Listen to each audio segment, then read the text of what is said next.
대한민국 국민 모두가 승리하는 그날까지. 안녕하십니까, 알뜰맨입니다.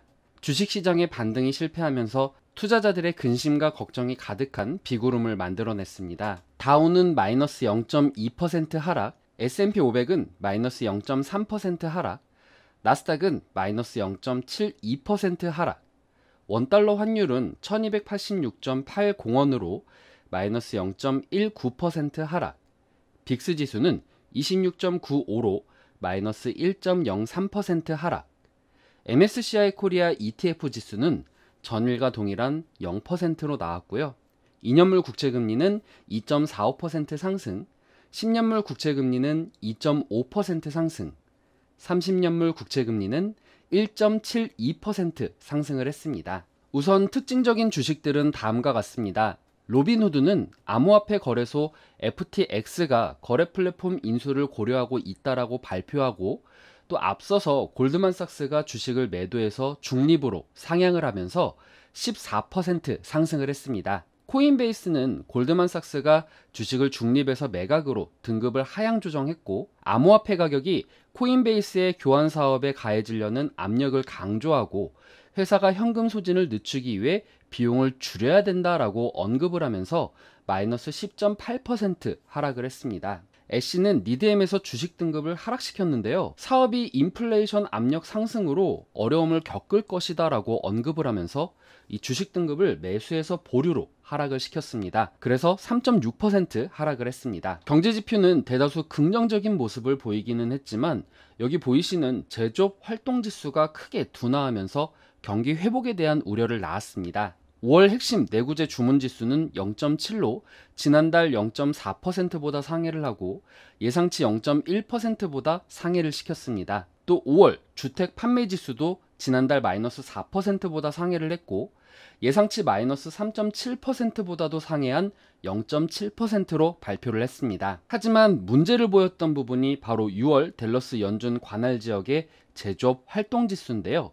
이 수치가 마이너스 17.7로 발표가 되었는데 지난달 마이너스 7.3보다 무려 10 정도 크게 하회하여서 제조업 경기가 위축세를 보이기도 했습니다. S&P 글로벌 레이팅스는 12월 내 미국 경제가 기술적 침체에 직면할 위험이 40%로 높아졌다라고 발표를 했습니다. S&P가 올해 성장률 전망치를 2.4%로 유지하면서도 내년 성장률 전망치는 2%에서 1.6%로 하향 전망을 했습니다. 또한 지난번 경기 침체 가능성을 50%로 상향 조정을 한 시티그룹은 S&P 500 지수의 연말 전망치를 4,700에서 4,200으로 하락시켰습니다. 금일 시장에 대해서 로버트 W. 베어드의 로즈 메이필드 투자 전략 분석가는 이날 움직임이 미지근했다며 구불구불한 시장은 앞으로도 계속되고 인플레이션에 의미 있는 완화 징후가 주식시장의 긍정적인 촉매제가 될 것이다 라고 말을 했습니다.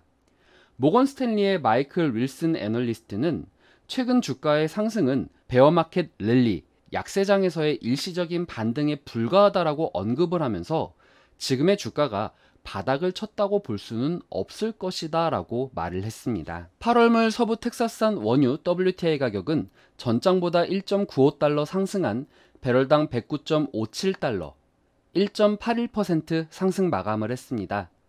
G7은 서방 국가들이 원유 구매자의 입장에서 정해진 가격선을 넘는 원유를 사들이지 않기로 약속하는 러시아산 원유 가격 상한 제도의 도입 가능성이 높아질 것으로 전망되고 있는데요. 이는 국제 원유 시장에서 러시아산 제품을 계속 거래하도록 하면서 과도한 유가 상승을 막기 위한 조치입니다. 원유 가격이 높아지고 구매자들의 수요가 줄어드는 수요 파괴로 인해서 러시아산 원유 금수 조치가 실패한 정책이다라는 평이 생겨나기 시작했습니다. 이란의 핵 합의 복원을 위한 이란과 미국의 간접 협상도 주목이 되고 있습니다. 이란 측 수석 대표는 미국과의 간접 핵 협상을 위해 28일 카타르에 갈 예정입니다. 금일 국내 시장은 경제의 근간이라고 할 수 있는 제조업 활동지수가 크게 하락한 점으로 제조업 경제의 위축이 제조업 국가인 국내 증시에도 영향을 미칠 것으로 예상되며 어제와는 다른 하락 출발이 예상이 됩니다. 물론 3대 지수가 하락한 부분도 영향을 미칠 것이다 라고 생각이 되는데요. 다만 위안이 되는 부분은 패시브 자금에는 변화가 없어서 장 초반 MSCI 코리아 ETF 패시브 자금으로 인한 하락은 없을 것으로 보이며 유가가 다시 상승은 하고는 있지만 정책 실패로 인한 러시아산 원유를 받아들이려는 움직임, 그리고 이란의 핵 합의를 통해서 원유 증산의 움직임 등을 보이고 있기 때문에 유가가 안정화를 보인다라는 부분이 보여진다라고 하면은 분명히 국내 증시에는 긍정적인 모습을 보일 것이라고 생각을 합니다. 다만 지금의 시장이 바닥이냐 아니면 베어마켓으로 인한 일시적인 반등 후에 다시 약세장이 보일 것이냐라는 의견이 팽배한데요. 저는 개인적으로 경제 위축으로 인해서 연준이 공격적인 정책을 못 펼칠 것이라는 기대감이 형성되면서 박스 구간을 만든 후에 이후에 CPI나 회의 결과에 따라서 상승 방향이라던가 하방을 만들지 않을까라는 생각을 하기도 합니다. 지금 시장에 대해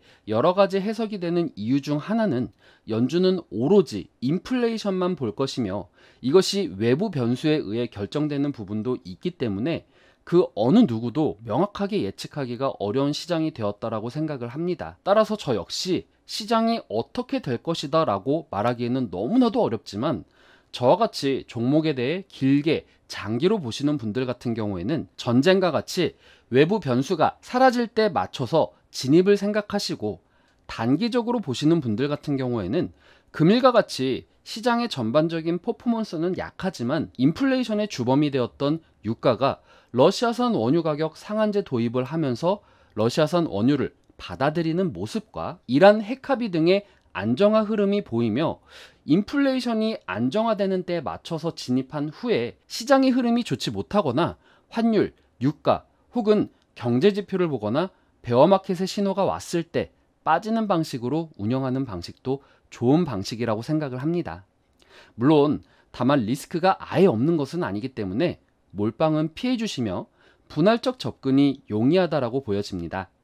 오늘도 구독자님들의 성투를 기원하고요. 오늘 내용 괜찮았다 생각되시는 분들은 하단의 구독과 좋아요, 알람 설정을 눌러주시면 제가 영상을 만드는데 큰 힘이 될 것 같습니다. 오늘도 시청해주셔서 감사합니다.